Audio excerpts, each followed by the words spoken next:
Hello friends. So last class हमने बात करा था कि हम अपने बिजनेस लॉजिक क्लास को एग्जीक्यूटेबल लॉजिक क्लास से कैसे सेपरेट कर सकते हैं, और मैंने एक प्रोग्राम के थ्रू इसे दिखाया था कि आप कैसे अपने क्लासेस को नंबर ऑफ टाइम्स रीयूज कर सकते हो। आज का जो हमारा टॉपिक है वो बहुत ही इंपॉर्टेंट टॉपिक है, क्योंकि आज हम बात करने वाले हैं कि जब हम ऑब्जेक्ट क्रिएट करते हैं तो इंस्टेंस वेरिएबल का क्या रोल है, इंस्टेंस वेरिएबल क्या रोल प्ले करता है। तो इंस्टेंस और ऑब्जेक्ट ये दोनों बहुत ही इंपॉर्टेंट टॉपिक्स हैं जावा में। तो आज का हमारा जो टॉपिक है वो है role of instance variable at object creation. तो जब हम ऑब्जेक्ट क्रिएट करते हैं जावा में तो इंस्टेंस वेरिएबल का क्या रोल होता है, इंस्टेंस वेरिएबल क्या रोल प्ले करता है। तो सबसे पहले जब भी हम जावा में ऑब्जेक्ट क्रिएट करते हैं तो न्यू कीवर्ड के थ्रू ऑब्जेक्ट क्रिएशन करने का मतलब होता है कि ये हमेशा एक न्यू मेमोरी एलोकेट करता है। यानी जावा में जब भी हम न्यू कीवर्ड के थ्रू ऑब्जेक्ट क्रिएट करते हैं तो ये ऑब्जेक्ट्स एक स्पेशल मेमोरी एरिया जिनको हम बोलते हैं हिप एरिया, वहां पे क्रिएट होता है, और ये ऑब्जेक्ट्स हमेशा एक न्यू मेमोरी लोकेशन में बनता है जब भी न्यू कीवर्ड के थ्रू हम ऑब्जेक्ट क्रिएट करते हैं। और जितने भी ऑब्जेक्ट्स क्रिएट हो रहे हैं उन सारे ऑब्जेक्ट्स में इंस्टेंस वेरिएबल का सेपरेट सेपरेट कॉपी अवेलेबल होता है। तो इसको हम बोल सकते हैं कि whenever we create an object in Java, whenever we create an object in Java, a separate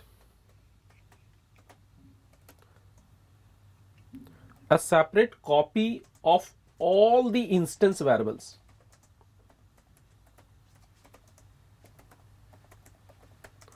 will be created.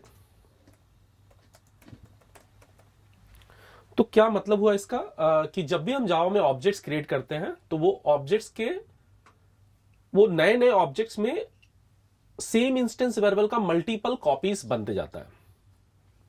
Sir कैसे?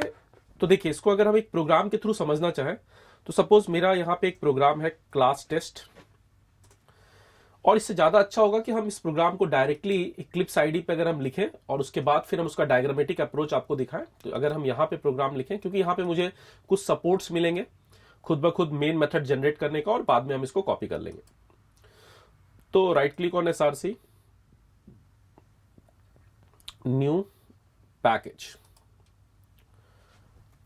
com.ravi instance copies, click on finish,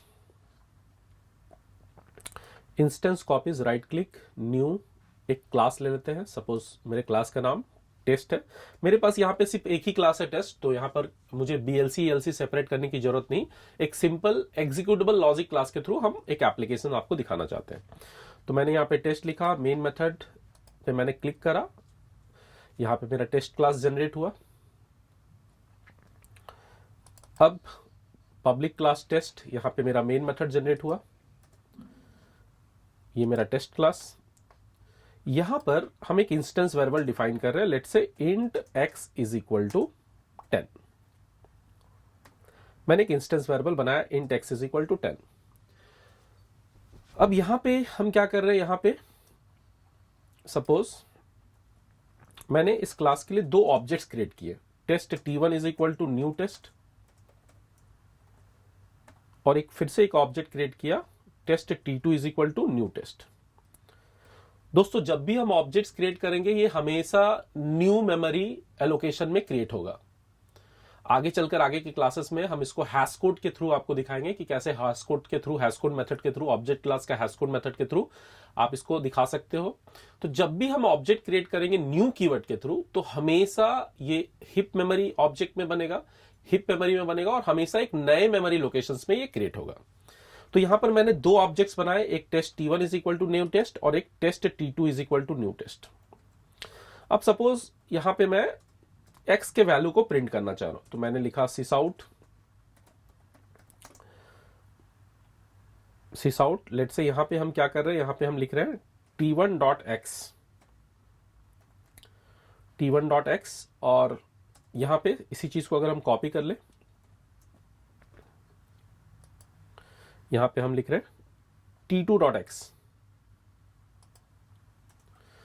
तो जैसे ही हम इस प्रोग्राम को रन कराते हैं, यानी t1 के साथ, t1 ऑब्जेक्ट के साथ हम x के वैल्यू को प्रिंट करना चाह रहे हैं, t2 ऑब्जेक्ट के साथ भी हम x के वैल्यू को प्रिंट करना चाह रहे हैं। अगर हम इस प्रोग्राम को रन कराते हैं तो आप देखो इसका जो वैल्यूज है ये क्या है, 10 और 10, यानी t1 के साथ भी जो x का वैल्यू है वो 10 है, t2 के साथ भी जो x का वैल्यू है 10 है। अब इसी प्रोग्राम को अगर हम कॉपी करें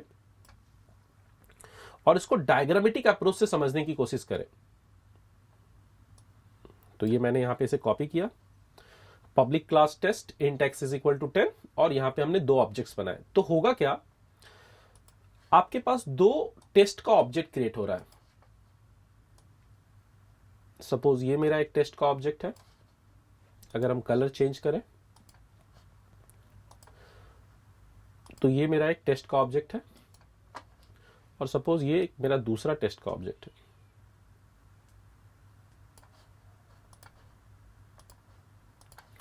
सो सपोज यहां पे मैंने लिखा टेस्ट ऑब्जेक्ट,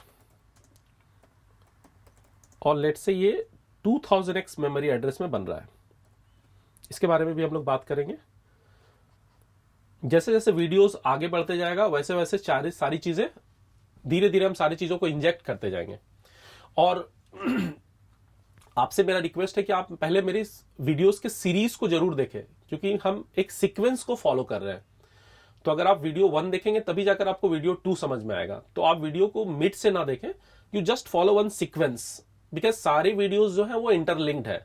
आप जब पहला वीडियोस देखोगे तभी जाके दूसरा वीडियो समझ में आएगा। तो यहां पर एक और टेस्ट ऑब्जेक्ट क्रिएट हो रहा है, और सपोज ये 3000x में क्रिएट हो रहा है। अब इस ऑब्जेक्ट में क्या है, तो आपको पता है कि इस ऑब्जेक्ट का सबसे पहले हम लोग क्या करते हैं, ऑब्जेक्ट में 3 चीजें। सबसे पहले इस ऑब्जेक्ट का हम एक नाम ले लेते हैं, तो इस ऑब्जेक्ट को हम रेफर कर रहे हैं t1 से, इस ऑब्जेक्ट को हम रेफर कर रहे हैं t2 से।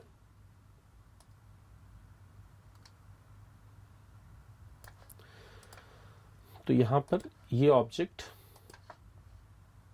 इसको रेफर करा t1 से, और इस ऑब्जेक्ट को हम रेफर कर रहे हैं t2 से।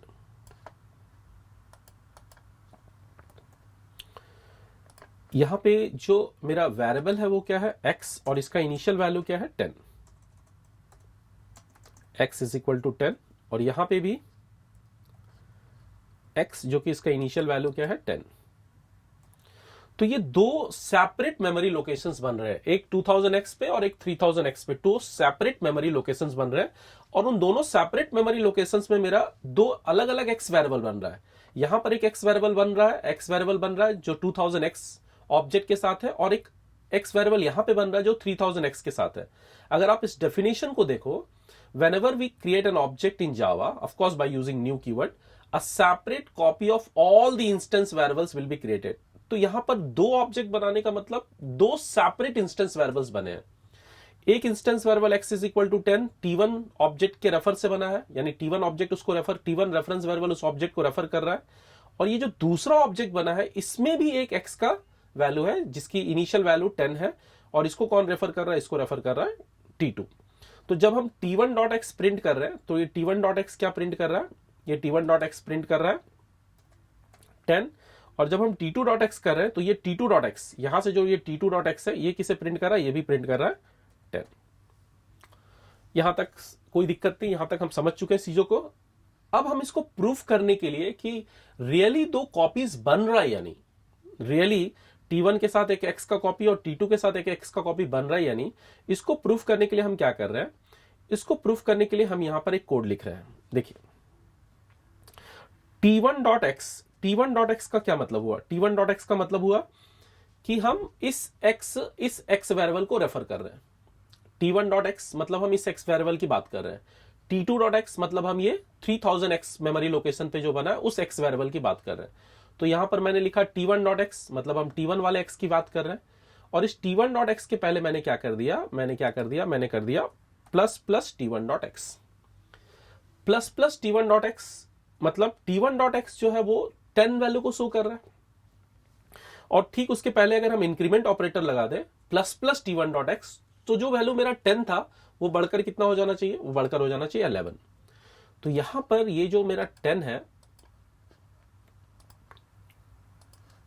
ये 10 चेंज होकर कितना हो जाना चाहिए, ये होना चाहिए 11। तो ये चेंज होकर हो गया 11। और इसके साथ हम दूसरा जो कोड लिख रहे हैं वो लिख रहे हैं minus minus t2.x। Minus minus t2.x का मतलब क्या हुआ कि ये जो कोड है, ये जो t2 के साथ जो x वेरिएबल अटैच्ड है, ये जो पहले 10 था, इसके साथ क्या होना चाहिए, इसके साथ डिक्रीमेंट होना चाहिए, यानी ये अब हो जाना चाहिए 9। तो इसका मतलब ये हुआ कि अब जो मेरा आउटपुट आना चाहिए वो क्या आना चाहिए, वो यहां पर आना चाहिए 11 और यहां पे आना चाहिए 9। तो ये पहले वाले में होना चाहिए 11 और दूसरे वाले में होना चाहिए 9। अगर ऐसा आउटपुट आता है तो ये प्रैक्टिकली प्रूफ हुआ कि ये T1 जो है एक सेपरेट x वेरिएबल को होल्ड कर रहा है और ये T2 जो है ये एक सेपरेट x वेरिएबल को होल्ड कर रहा है, जो कि दो डिफरेंट मेमोरी लोकेशंस में बन रहे हैं जब भी हम न्यू कीवर्ड के थ्रू ऑब्जेक्ट क्रिएट कर रहे हैं। तो इसी चीज को अब हम प्रैक्टिकली इंप्लीमेंट कर रहे हैं। जब मैंने यहां पे इसे रन कराया तो अभी दोनों का जो आउटपुट है वो है 10 और 10। अब इसके साथ मैंने क्या किया, मैंने यहां पे एक कोड लिखा प्लस प्लस t1.x और यहां पे मैंने लिखा माइनस माइनस t2.x। अब आप इस प्रोग्राम को रन कराइए। ये देखिए, सो मेरा x का t1.x का वैल्यू मेरा हो रहा है 11 और t2.x का वैल्यू मेरा हो रहा है 9। तो इससे ये प्रैक्टिकल प्रूफ मुझे मिला कि जब भी हम जावा में ऑब्जेक्ट क्रिएट कर रहे हैं न्यू कीवर्ड के थ्रू, तो एक सेपरेट मेमोरी लोकेशन बन रहा है और उस सेपरेट मेमोरी लोकेशन में इंस्टेंस वेरिएबल के कॉपीज बनते जा रहे हैं। यानी अगर आपके पास यहां पे 3 या 4 इंस्टेंस वेरिएबल्स है, 3 या 4 इंस्टेंस वेरिएबल है, सपोज 4 इंस्टेंस वेरिएबल है, तो 4 इंस्टेंस वेरिएबल का कॉपी यहां बनेगा और 4 इंस्टेंस वेरिएबल का कॉपी यहां बनेगा। जब हम लोग स्टैटिक वेरिएबल के बारे में बात करेंगे तो आप देखोगे कि जब हम यहां पे स्टैटिक कीवर्ड डिफाइन करेंगे, अगर हम यहां पे स्टैटिक कीवर्ड डिफाइन करेंगे तो हमारा सिर्फ एक ही कॉपी बनेगा, पर उस चीज को अभी फिलहाल हम यहां पे डिस्कस नहीं करना चाहते। जब हम लोग स्टैटिक में आएंगे तब हम आपको दिखाएंगे कि जब हम लोग इसको अगर हम स्टैटिक डिक्लेयर कर दें, इसे अगर हम स्टैटिक डिक्लेयर कर दें और अब अगर इस प्रोग्राम को आप रन कराओ, सिर्फ स्टैटिक मैंने डिक्लेयर किया और अब मैं इस प्रोग्राम को रन करा रहा हूं, तो यहां पे जो वैल्यूज है वो 10 और 10 आ रहा है। ये 10 और 10 क्यों आ रहा है, क्योंकि स्टैटिक वेरिएबल सारे ऑब्जेक्ट के साथ सिर्फ एक ही कॉपी को होल्ड करता है। तो पहले यहां पे 10 का वैल्यू 11 हो गया और फिर उसका वैल्यू घटकर क्या हो गया 10। पहले यहां पे 11 हो गया और फिर उसका वैल्यू घटकर क्या हो गया 10। अगर इसको भी आप प्लस प्लस कर दो in the case of static, तो फिर क्या होगा, पहले इस 10 का वैल्यू इंक्रीमेंट होकर 11 हो जाएगा और फाइनली यहां पे इंक्रीमेंट होकर 12 हो जाएगा और दोनों ऑब्जेक्ट उस 12 एक सेपरेट एक सिंगल कॉपी को ही होल्ड करेगा। यानी अभी जो आपका आउटपुट आएगा वो क्या आएगा 12 और 12, 12 और 12। पर इसके बारे में हम लोग बात करेंगे सेपरेट वीडियो में, स्टैटिक के वीडियो में। तो आज की वीडियो में इतना ही। नेक्स्ट वीडियो में हम लोग बात करेंगे दिस कीवर्ड कैसे हम लोग यूज करते हैं। Thank you.